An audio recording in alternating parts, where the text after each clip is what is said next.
الرحمن الرحيم يا اصدقائي يا حلوين، ان احنا هنعمل مدفونة الجمبري. هنكون مسخنين ايه، معلش بس بتاع عامله. هنكون مسخنين الحله كده على النار، ونحط شويه ايه زيت حلوين، بس ما تاثروش فيهم يعني، حلوين كويسين كده. نستنى بس ايه نحس ان هما سخنوا شويه، لسه ما سخنوش يا حلوين كده. استنى نشوف. لا لسه عملتش متأسف.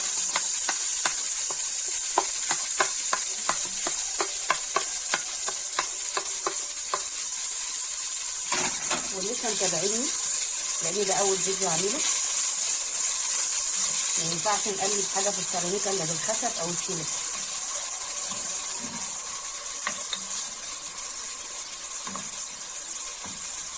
نسيبها بس تكبر شويه.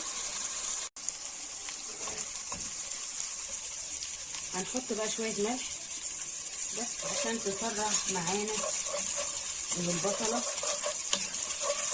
تتحمر اسرع. بدأت تصفر شويه، خلوا بس ايه بالكم طويل عليها شويه، لازم تبقى بني محروق. بصوا وصلنا لايه اهي، خلاص قربنا يا حلوين على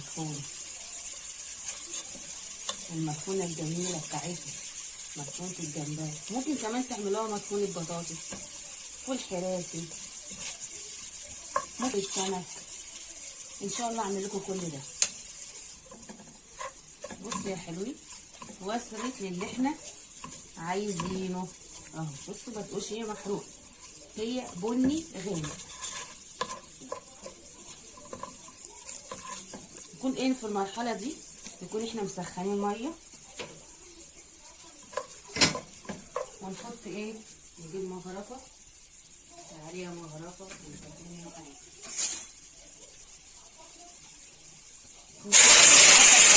هتعمل ايه لكن هو ده المطلوب.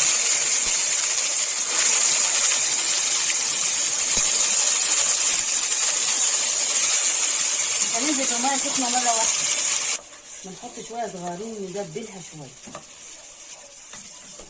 في المرحله دي نعمل ايه، نجيب بقى التوابل بتاعتنا يا حلوين. بصوا التوابل عباره عن ايه، كاري وكركم وبصل بودر وتوم بودر وحبهان بودر وقراولي بودر وبابريكا وفلفل اسود وكمون وكاري وكركم، كل التوابل اللي عندكم. بس دي اهم حاجه فيها الكمون والبابريكا والكاري والكركم. حطينا بقيه الميه السخنه.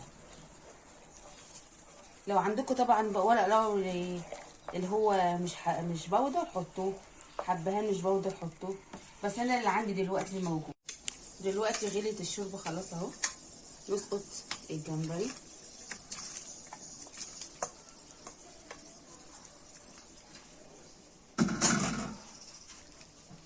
هنسيبه ايه غلوه واحده بس، وبعد كده نسقط الرز.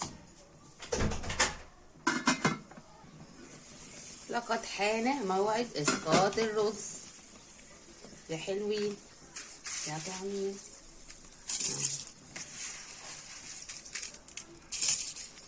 نغسله غسله حلوه بضمير.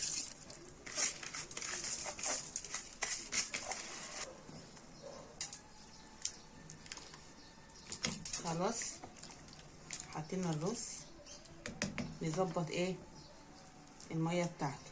طبعا حسب كل رز، في رز بياخد ميه كتير، في رز بياخد ايه ميه قليله. خلاص كده كده مظبوط. انا بعمل بمعلقه كده، بعرف اللي مظبوط. كل واحد فيه بيعمل كده، بيعمل يا دوبك اللي مغطي الرز حسب الرز. هنسيبه يغلي، بعد كده هنهدي عليه النار كده. بدأ يتشرب، هنوطي النار عليه شمعة كده.